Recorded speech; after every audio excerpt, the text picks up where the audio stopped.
लोग चेहरा छुपा लेते हैं, गर्दन भी झुका लेते हैं, कम से कम सीना चौड़ा कर नहीं कहते कि हाँ मैं शराबी हूँ।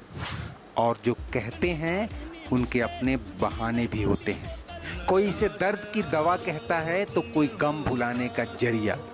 लेकिन हकीकत यही है कि दुनिया आज भी इसे एक बुराई ही मानती है और एक पियक्कड़ से तो उसके घर वालों को भी हमदर्दी नहीं होती।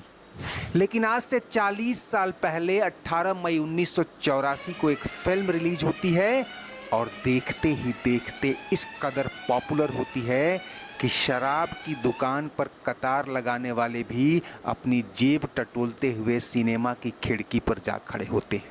हम ये तो नहीं कहते कि इस फिल्म ने शराबियों को भी सीना चौड़ा करने की खुशफहमी दिलाई, लेकिन उनमें यह सीख दे डाली कि हमें हर हाल में एक अच्छा इंसान बनना चाहिए।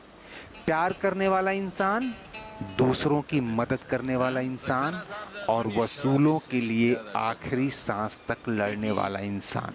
दोस्तों, फिल्म शराबी ने सिनेमा के पर्दे पर एक बिल्कुल अलहदा किस्म का रोमांटिक म्यूजिकल ड्रामा ही नहीं परोसा, इसने उस गलत फहमी को दूर कर दी कि अमिताभ बच्चन सिर्फ मल्टी स्टारर फिल्मों के दम पर ही सुपरस्टार बने थे और सोलो फिल्मों को अकेले अपनी एक्टिंग के दम पर हिट नहीं करा सकते।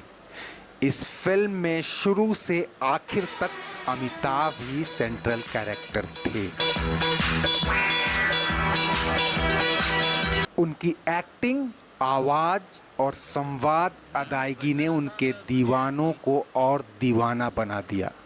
बेशक इस फिल्म के गानों का भी इसे हिट कराने में योगदान था, लेकिन कहानी और डायलॉग इतने दमदार थे कि शराबी जैसे बुरे किरदार ने भी अच्छाई के वो संदेश दे डाले जो सिनेमा के बड़े बड़े सूरमा भी नहीं कर पाए थे। बस्ती के सारे मकान इतने मजबूत बन जाने चाहिए कि हमारे बाप के इरादे उनकी बुनियादें न हिला सकें। जी। बाप बेटे के रिश्ते की उलझी हुई कहानी पर आधारित शराबी फिल्म उसी प्रकाश मेहरा ने बनाई थी जिन्होंने इसके पहले जंजीर, हेरा फेरी, खून पसीना, मुकद्दर का सिकंदर, लावारिस और नमक हलाल जैसी फिल्मों से अमिताभ को स्टारडम की बुलंदी पर पहुंचा दिया था। इन सभी फिल्मों में अमिताभ के साथ उस दौर के एक दो मशहूर एक्टर हुआ करते थे, लेकिन अगली फिल्म कैसी होगी इस बारे में न अमिताभ ने सोचा था और ना ही प्रकाश मेहरा ने। कहते हैं कि दोनों विमान से अमेरिका से त्रिनिदाद जा रहे थे कि प्लेन में एक बाप और उसके शराबी बेटे को देखकर इन्हें ख्याल आया कि क्यों न इसी पर एक फिल्म बनाई जाए। और इस तरह इस फिल्म का पहला आइडिया अटलांटिक महासागर के ऊपर करीब 35,000 फीट की ऊंचाई पर आया था। और जब यही आइडिया हकीकत की ज़मीन पर उतरा तो एक पल के लिए दर्शक समझ ही नहीं पाए कि ये हीरो है या विलेन। पर जैसे जैसे कहानी आगे बढ़ी लोग उसमें खोते ही चले गए।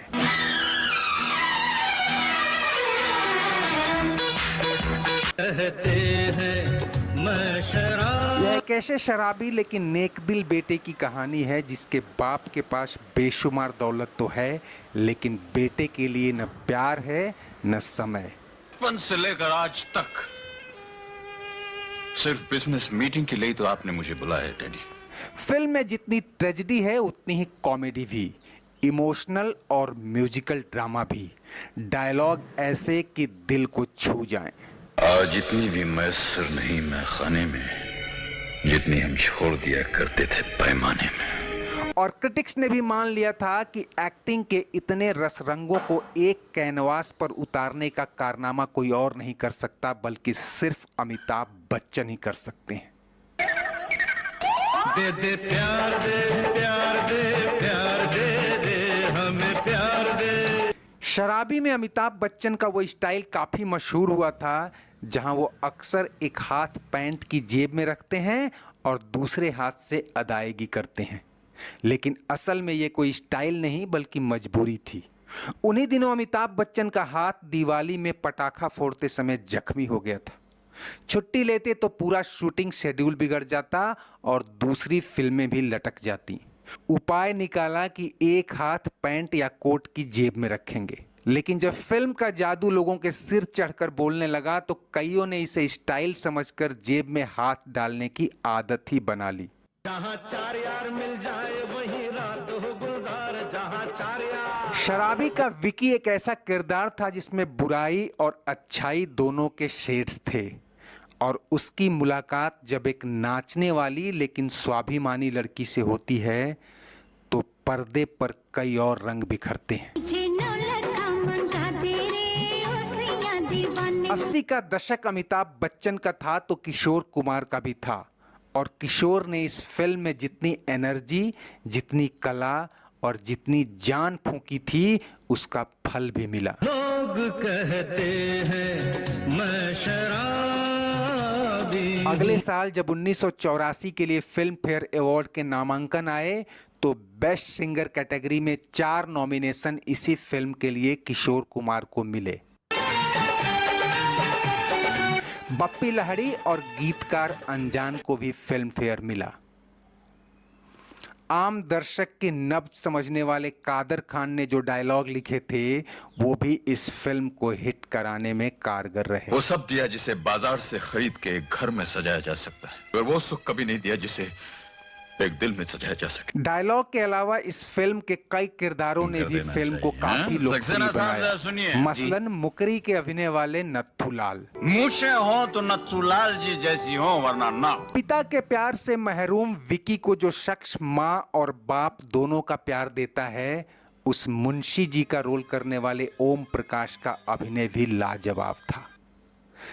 तब तक सरगम, कामचोर और तोहफा जैसी फिल्मों से मशहूर हो चुकी जया प्रदा को भी खूब पसंद किया गया। जब रईस विक्की मीना के शो के सारे टिकट पैसों से खरीदकर अकेले देखने आ जाता है तो मीना यानी जया 2 टूक कहती है। शायद आपको नहीं मालूम कि कलाकार सिर्फ तारीफ का भूखा होता है, पैसे का नहीं। खैर, जब यह शो शुरू होता है तो दर्शकों को पता ही नहीं चलता कि यह फिल्मी इतिहास के सबसे लंबे गानों में से एक होगा। पूरे 10 मिनट के गाने में आपका ध्यान एक पल के लिए भी कहीं नहीं भटकता। इसे किशोर ने जितने क्लासिकल ढंग से गाया था, अनजान ने उतने ही दार्शनिक अंदाज में लिखा भी था। खिली खिली हुई सुबह की बोतल। इसमें पीने वालों और नहीं पीने वालों दोनों के लिए मसाला था। नशा शराब में होता तो नाचती बोतल। यही मसाला फिल्म को उस साल ही नहीं, उस दौर की बेहतरीन फिल्मों की फहरिस्त में दर्ज करा गया। तो दोस्तों, उम्मीद है आपको ये वीडियो पसंद आया होगा। चलते चलते इसे लाइक, शेयर और सब्सक्राइब कर लीजिए, और हमेशा की तरह कमेंट बॉक्स में अपनी राय जरूर दीजिए। शुक्रिया, नमस्ते, आभार। लोग कहते